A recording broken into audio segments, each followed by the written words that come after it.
1, 2, 1, 2. Oh, perfect. So turn to your person on your right and tell them, if you were to be a brand, what would it be? Any global brand. And give them one reason why. Some of you are confused.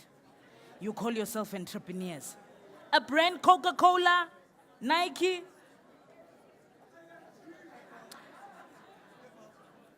Okay, I want to hear some. Can somebody just tell me? Just 3 people. Yes, sir. You be Apple. Why? Ooh, it's viable? Okay. At the back, yes, you. You'd be Coke. Ooh, for the white. Why Coke? Okay, it's big and well known. Nice. Yes, ma'am. You'd be Standard Bank. Reason being?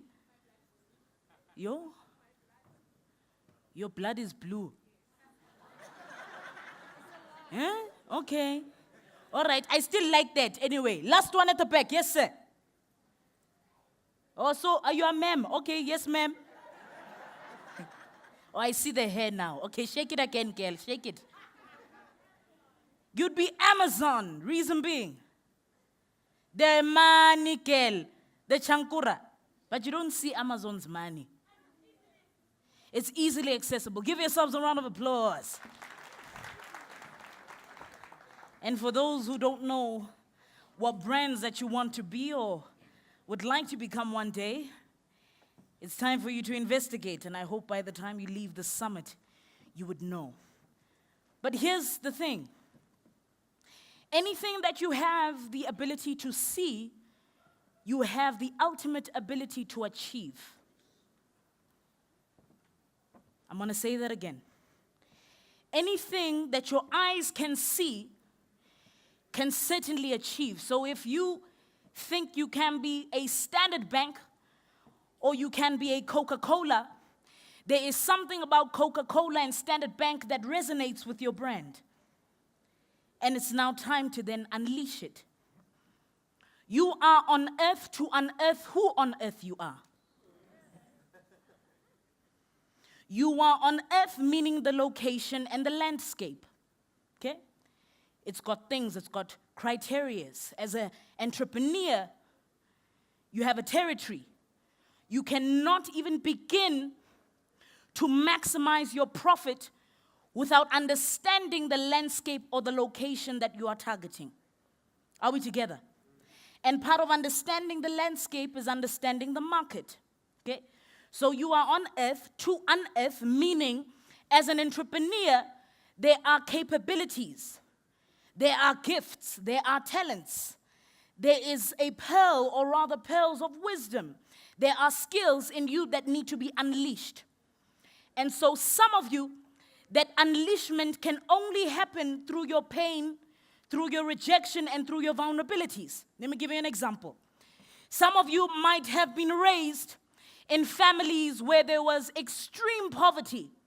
Now, extreme poverty is not to say that your portion is to be poor, but being placed in a family where you don't have money or where there is lack is actually a training ground to teach you about financial literacy and wealth. So your experiences are strategic and they are deliberate. It's all well and good. We can talk about the theory of business, but if we don't talk about the technicality of business that comes from some of your vulnerabilities and the things that you've gone through, then also we can forget about making a profit. Are we together? People don't buy the product or the service. People buy the benefits of your product or your service. Are we taking down notes? You sure you're taking down? Because I don't come cheap, eh? So you better learn whilst you are here. So people buy the benefits of your product. What are those benefits? For Richard Branson to create a brand called Virgin is not because he was a virgin, but it's because he prioritized. Only those with humor could get that. It's okay. It's all right. It's all right. For him, health was something that hit him really hard. And he said, I need to ensure that my problem becomes a solution to many other people. So entrepreneurship is essentially about solving a problem that confronts you, not the world. There are people who come up with products around hair. There's a lady that I had the privilege of sharing a platform with in APSA yesterday. Her name is Dr. Hajo. And Dr. Hajo had shea butter that was imported from Ghana. And, she went to a salon, and the salon sako lokshin. Hey, went through, they used dirty towels, and they didn't really care about her hair, and she started developing a very funky hairline. So she lost quite a bit of the nourishment from her hair. And when she saw the shea butter, she actually threw it in the bin because she didn't know what she could do with it. Until a friend of hers said, no, man, you can't throw this thing away. It's got serious nutritious value for your skin, for your hair, for your feet, whatever the case might be. And today, she's making a turnover of about 250,000 per month based on hair care products that she produced from shea butter. She created a business that could directly solve her own personal problems. So check. Your money is in your problems. I felt that, ne? Because we've got a lot of problems. But our inherent ability to solve them lies in our ideology, lies in the solutions that we have for ourselves. It's all well and good when you have a Porsche, or you have a G63, or you have a Lamborghini. You can have the most powerful engine in the world. But if that engine is not accompanied by a coolant, forget about receiving maximum potential of the car. The coolant is very small. In fact, sometimes it's not even noted. But the coolant that is stored in a vehicle has the ability to regulate temperature. So what are the coolants in your business? What are the coolants that are fitted next to the engines, which could be your ideas? Those engines could be certain capabilities. Those engines could be profits that you've made over 2 years, over 5 years. Those engines could be your digital capacity that you have in your company. But the coolant, I loved what the previous speaker said. He spoke about character. We undermine soft skills in our companies. So the 21st century entrepreneur and leader, with the time that I have left, I just want to go through 5 criterias of the 21st century leader and entrepreneur. The first criteria that the 21st century leader or entrepreneur should look for, if not have, is the following. We call them to have the ability of cognitive adaptability. That's the first criteria. I know that's big English. Yeah, it's okay. Cognitive adaptability. What does that mean? A cognitive, adaptable person is a person who is open, a person who has creativity, a person who has ideologies that could potentially ensure that this business is viable, that this business or this idea could be commercialized. Okay? A person with cognitive ability is open to experience, but this is the thinker in the business. This is somebody who says, you know what, since we are not making money through catering, how about we introduce an academy of catering to maximize and create streams of income? So the cognitive adaptable person is the person who's needed at the launch phase of a business or at the launch phase of the idea. Are we together? The second kind of person that is needed in business is an administrator. Now, we take this for granted. I am regarded as a think tank. I get paid to think. But if you want me to sort out certain things around filing and financial statements, and bonamo, I just shiver. I go mad. Why? Because it's not me. So I would get my PA to do those kind of things, or I'd get my manager who has the gift of administration, because it is a gift. This is somebody who can structure the organization. This is somebody who says, if you're looking for a particular file, this is where you're going to find it. So you're going to have as many billions as you want. You can have as many businesses as you want, but if you don't have an administrator in place to structure the organization, then your reputation is going to be fatal. Because if your reputation goes ahead of the structure in your organization, I'm telling you now, you're bound for failure. Are we still okay? Hey, so quiet, eh? Clap hands, Nyana, for me. Just so there's a bit of vavavoom, some energy, Nyana. Okay, so that's the administrator. The third person who's very important in the business, and this is the person that we take for granted, the networker, the matchmaker, and the noisemaker. Each and every business needs a networker or a noisemaker. Sometimes you get a contract by sheer virtue of the fact that you've got a colorful personality. I know my manager's like that. She's right here with me. She is the CEO of Judy Gap Consulting, PCO. They get venues and conferences. She manages my entire life. And I know the minute she walks into a place, and a place that we're supposed to be negotiating, no. She just says, hi, my friend. She doesn't know you that time, ne? Hi, my chum. How are you, my friend? And I know the deal is done. She's a networker. She's a noisemaker. Thank you. Thank you. So you need those, because sometimes you are not a speaker, or you're not a person who likes people. If, some of us, by sheer virtue of, if you're at an event and you have to approach somebody about their business card, you just get cold. You're like, ooh, don't bother, hey, this person's going to annoy me. Or if somebody comes to you and says, so what do? Here's my business card. And you just get, oh my gosh, I don't have time for this celebrity 1-minute fame. I'm tired, So you need somebody who is gifted in that, who can brand the business, who can run with the idea once it is packaged, and who can also advocate the benefits of the business or the service. Are we together? The fourth person, this is also important, okay? Now, the fourth person is the agreeable peacemaker. Every single person needs a peacemaker in their lives and in their business. Now, the peacemaker in business is the one who says a contract is about to be terminated because goods or the delivery of goods were late, and now we are in serious trouble. Then you bring in the peacemaker to say, I'm sorry, sir, we truly apologize for the inconvenience that was caused. How about we offer you a 20% discount? This won't happen again. Marawena, you'd be like, no, it's fine. Their money can go. I can find it somewhere else, So you need the peacemaker. You need somebody who is grounded, somebody who is humble enough to even the surface. Are we together? Because some of you just make noise, eh? You just make noise and you're okay with it. All right. The fifth person, I love this person. We call them the person who is conscientious. Yo.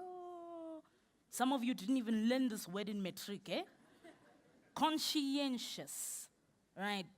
Now, the person who is conscientious is goal-oriented. They look at the bigger picture. Some of the things that Hajo said was, I was so excited. We just manufactured, the shea butter. And guess what? I've got 15 orders. And all of those orders were going to people called friends. Now, your friends can destroy your business because you're constantly giving discounts. It's a problem. It needs to stop. Those cannot be your first reference in terms of clientele. And her husband called and said, hold on, did the money click in the account before you go and make the delivery? Said, no, but man, Sophie will pay. Sophie will do this. And said, that's not good business practice. So you need the person who is conscientious to remind you when you become too kind that even your kindness can kill you, okay? It's a wrong mentality in business. You need to have a person who is goal-oriented to say, we are here to make money. Do not invest in ideas that don't make financial sense. There are two types of client and two types of clients only. There are people who buy your product or service because they want to escape pain or experience pleasure. Those are the only two. SAP awarded Macro last year because Macro sold 1.7 million liters of alcohol in 1 year. 1.7 million liters of alcohol that was sold. So SAB was like, wow, well done, guys. You deserve an award for this. So we've got a lot of people that are perhaps either trying to escape pain by drinking, and this is where alcoholism comes from. Hey, yo, I hope we don't have some here, huh? Huh?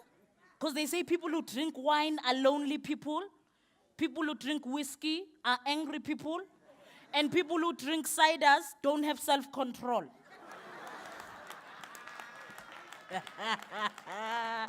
So I wonder, which are you, you know? It's okay, it happens in life. Business is tough. So sometimes we want to escape the pain of not getting a contract. So we go to, but if you drink wine, you must know you are lonely somehow. Okay. So these are some of the things, that we need to be conscious of in our enterprises and in our businesses. I'm nearly finished. It's also very important, you know. I often say to some of my clients that we cannot begin to think profit without thinking resolving certain socio-economic challenges. I loved the first, I think it was the second chapter of Jeremy Meggs's book. I think you all should get it. It's brilliant for an entrepreneur of this century. And he was interviewing Carol, and she said, there is no point in having the ability there's no point in running without the ability to chase. It was something, Jeremy, I'm paraphrasing. The words are still, yeah, it's exactly the same. You see, I remember important stuff. So, also once again, if you want to run in your business, identify the chasers. And the 5 people that I mentioned are the chasers. You can't be everything in your organization, and it's okay. Identify the people that are going to do the work. Identify, you know, this is the time for us as entrepreneurs to collaborate more than ever. Collaboration is so important, but be careful as well who you are collaborating with, because that can also be very dangerous. Make sure the people that you collaborate with fall under 3 categories. First, historical appreciation. People that you understand their history, or you've got some kind of historical experience with them. Second is brand affiliation. Do not partner or collaborate with people that are going to reduce the level of authority in your business. I've had tags on Facebook with certain celebs and certain personalities, and I lost 2 contracts because of that. And I said, but how? They said, based on perception, the perception that we have about this brand. Unfortunately, we can't even affiliate with you, Mashigo. Brand affiliation is very important. Be selfish about your business. Be selfish about your brand. Make sure you affiliate with people that make you look good. That when you pose with a picture, shaking hands with Mr. Jeremy Meggs Bonamo, you don't just get likes. There's money that's going to come out of those likes. Are we together? The third thing is future anticipation. You might not understand why you want to affiliate or communicate with this person, but there's something about their energy. There's something about their frequency. There's something about the way we think. I had friends from 10 years ago who we are doing business dealings now. I'm a woman in solar energy, I'm a woman in agriculture, and I'm a woman in project management. I'm making sure that all of my gifts and all of my skills and talents are going to speak on my behalf to create multiple streams of income. Not because if one thing doesn't work, thank you. Thank you so much. As I conclude, not because it's all about money. It's because I'm a woman out to solve problems that I have. And I know once I solve problems that I have, I'm able to then filter onto other people. As usually, I'm going to conclude with the principalities of an eagle. If you know me, you know what I'm about to say. An eagle has the ability to marvel at every single storm in its being, because it knows that that is the perfect opportunity to soar to its highest altitude. Now, what it does is that it releases its wings and it uses the pressure of the storm to fly even higher. So every single pressure in your business there is a direct opportunity for you to soar even higher. You need to have the eye to see what level of growth that you are targeting. Very important. Second thing, the female eagle takes a fig and throws it down to the peak of the valley. And when it throws it down to the peak of the valley, it waits for the male eagle to catch it and bring it back to her. And it repeats this exercise, and it repeats it. Bonamo, she enjoys it so much, ne? She will throw that fig, and she will bring it back, and he will bring it back up again. But she does it up until she thinks he is worthy enough to be trusted. So some of the things that you need to be trusted with will start with a test. Before people in the marketplace, corporate, government can even begin to trust you with their business, they've got to test you. And some of the testing periods are where you need to sample. Some of the testing periods might be, hey, can you come for a free talk and we're not going to pay you? Or hey, can you give us 10 of your products? We're not going to pay you. That is the test. Make sure you pass it well so that you can be trusted with future contracts. And the last thing, thank you, man. Thank you. The last thing, the male eagle, when it is tired, it goes to the peak of the valley. And when it gets to the peak of the valley, it removes itself of old feathers. I loved the previous speaker, what he said. There are things that are just bullshit. Finish and clear. It removes itself of all their pull. Yes. And once it removes itself, it is in complete nakedness, and it waits for new feathers to grow. So some of you need to fire people that are not causing growth in your business. Some of you need to be brave enough to change your account from gold to platinum and the highest prestige account so that you can be able to predict the outcome and the turnover of your business in terms of profit. Do not be afraid. That's what I did. When I wanted my company to grow, I stopped hanging out with all these benefits of the gold check account. I started and I registered for a private client account. When I didn't have the money, I registered and I paid those fees, but I made sure that I used that as motivation to twice or triple my profits in my company. So make sure that you stay clear of old feathers. Allow yourself new strategies, new minds, hire students, go to universities, get research and developers that are going to better your product and your brand. And don't be a person or a business that eats old and dead things. Because last time I checked, things like that will kill you. Thank you very much.